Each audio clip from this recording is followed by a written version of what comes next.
नमस्ते दोस्तों, मैं नंदू। आज मैं अपने लाइफ का पहला ब्लॉग शूट करने जा रही हूँ, तो मैंने सोचा क्यों ना इसका शुरुआत भगवान के दर्शन से किया जाए। तो आज हम जा रहे हैं एक ऐसे प्राचीन मंदिर में जिसका उल्लेख वेदों और पुराणों में दिया गया है, जो यूपी के सीतापुर ज़िले में स्थित है। तो लखनऊ से लगभग 90 किलोमीटर दूरी पर है वो मंदिर, और हम बाइक से जा रहे हैं। तो सबसे पहले हम पहुँचे माँ ललिता देवी के मंदिर में। इस मंदिर के अपनी अलग अलग मान्यताएं हैं। कहा जाता है कि यह मंदिर सिर्फ एक धार्मिक स्थल नहीं, बल्कि माँ का दिव्य ऊर्जा का केंद्र है। तो सबसे पहले हमने प्रसाद लिया और मंदिर के अंदर प्रवेश किए। काफ़ी ज़्यादा भीड़ थी मंदिर के अंदर, लेकिन हमें तो दर्शन करना ही था। पुराणों के अनुसार जो माता की 51 शक्ति पीठों में से एक हिस्सा, जो माता सती का हृदय था, यही नैमिषारण्य की पवित्र भूमि पर गिरा, और उसी स्थान पर माँ ललिता देवी का शक्ति पीठ है। मंदिर के अंदर तो काफ़ी ज़्यादा भीड़ थी, लेकिन माता रानी के दर्शन हो गई। कहा जाता है कि यहीं पर जानकी कुंड तीर्थ भी है, जहां माता सीता परीक्षा देते हुए भूमि में प्रविष्ट हुई थी। यहाँ पर छोटा मोटा दुकान भी लगा हुआ था, जहां से हमने कुछ सामान खरीदा और निकल पड़े चक्र तीर्थ के लिए। माना जाता है कि ब्रह्मा जी ने एक चक्र घुमाया था, और जहाँ पर वह गिरा वहीं वह तीर्थ बन गया। यहाँ से गहरे जल का स्रोत लगातार निकलता है, जो कभी सूखता नहीं। मान्यता है कि यहाँ स्नान करने से मन, शरीर और आत्मा का शुद्धिकरण होता है। यहाँ पर हर पूर्णिमा और अमावस्या पर विशेष स्नान का महत्व है। यहाँ पर लोग पिंडदान भी कर रहे थे। कहा जाता है कि यहाँ पिंडदान करने से पितृ प्रसन्न होते हैं और उनकी आत्मा को मुक्ति मिल जाता है। मैं तो नहा नहीं पाई दोस्तों, लेकिन मैंने वहाँ का जल अपने ऊपर छिड़क लिया।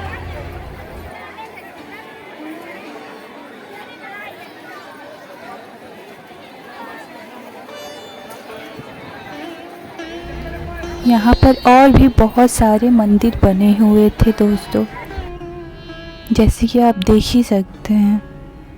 महालक्ष्मी श्री पीठ था, और उसके जस्ट सामने ही अर्धनारीश्वर भगवान की मूर्ति थी।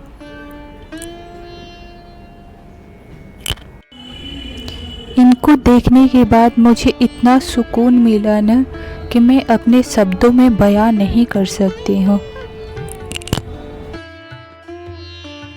यहाँ से दर्शन के बाद हम निकल पड़े अहोबल लक्ष्मी नरसिंह मंदिर के लिए। दोस्तों, ये मंदिर इतना खूबसूरत था, इतना खूबसूरत था कि मैं आपको बता नहीं सकती हूँ। अगर आप कभी भी सीतापुर जाना तो यहाँ इस मंदिर में दर्शन जरूर करना।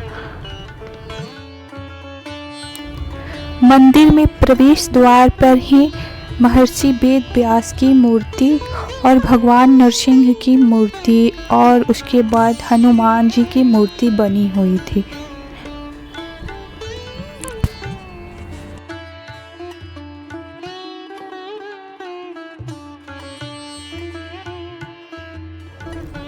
यहाँ से प्रवेश द्वार होते हुए हम लोग मंदिर में प्रवेश किए। यहाँ पर शायद सोने का एक बहुत ही खूबसूरत सा स्तंभ बना हुआ था। दोस्तों, मैं आप सबको बता दूं कि ये मंदिर भगवान नरसिंह को समर्पित है।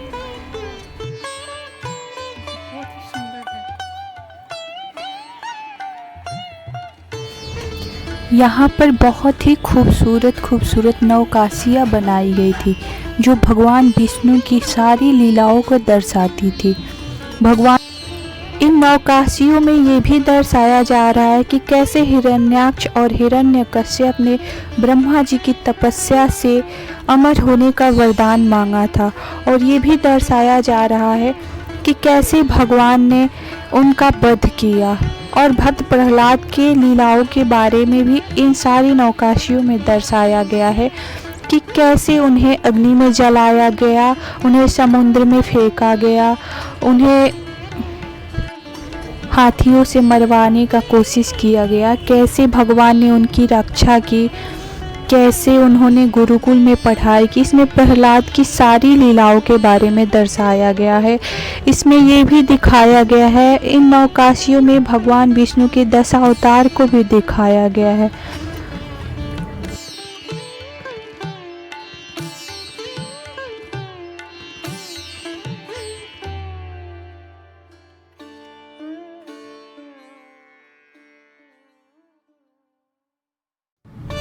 ये मंदिर बहुत ही खूबसूरत और शांत था दोस्तों।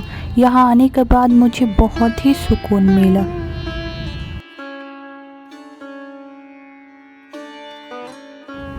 एक छोटे से वीडियो में मैं आपको सारी नौकाशियाँ नहीं दिखा सकती, इसके लिए तो आपको मंदिर ही जाना पड़ेगा। यहाँ से होते हुए हम गर्भगृह में प्रवेश किए और अंदर जाने के बाद हम आपको क्या बताएं, आप देख ही सकते हो ये नज़ारा कितना खूबसूरत है। यहाँ पर भगवान विष्णु के नरसिंह अवतार के अलग अलग रूपों की मूर्तियाँ बनाई गई है।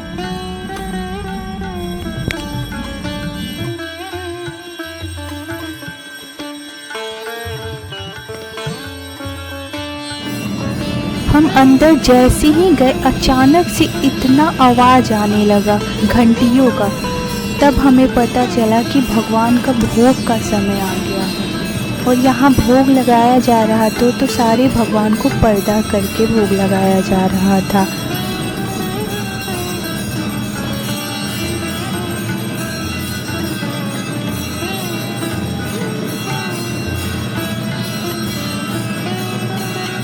यहाँ पे बहुत सारे और भी लोग आए हुए थे भगवान के दर्शन करने के लिए।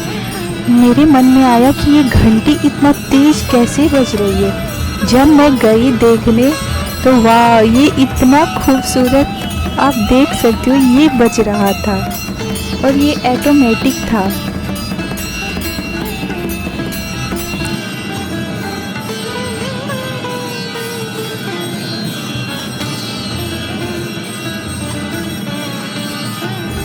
और यहाँ रिकॉर्डिंग करते हुए ये देखिए आंटी मुझे कैसे देख रही हैं।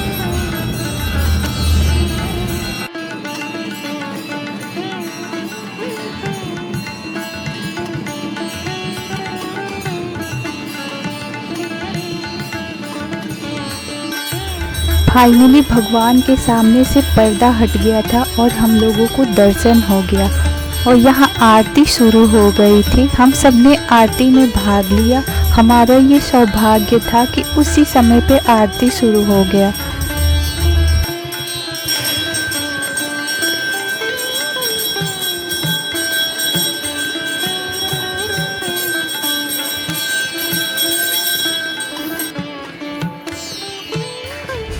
और आरती खत्म होते हुए ही पंडित जी ने हम सबको आरती भी दिया।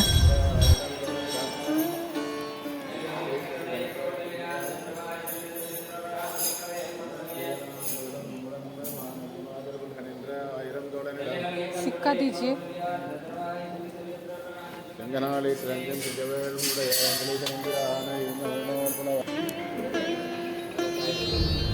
उसके बाद पंडित जी ने हमें प्रसाद के रूप में जल दिया, जो हम लोग पिए और अपने सर पे लगाए।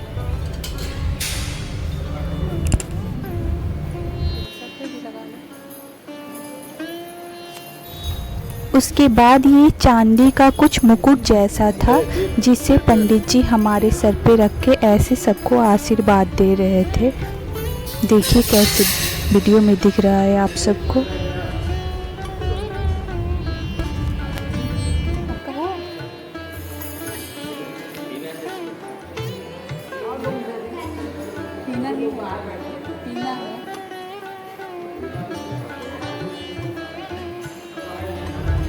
और यहाँ पर हम लोगों ने दान पेटी में कुछ दान दिया और उसके बाद भगवान का आशीर्वाद लिया और पंडित जी का आशीर्वाद लेकर के यहाँ से हम निकल गए हनुमानगढ़ी के लिए।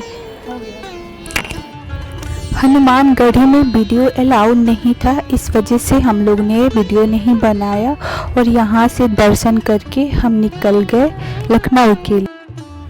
मेरी हालत बहुत ही ख़राब हो चुकी थी और मुझे बहुत तेज़ भूख भी आया था, क्योंकि मैं खाली पेट गई थी बिना कुछ खाए पिए। सोचा था कि भगवान का दर्शन खा के क्या ही किया जाए।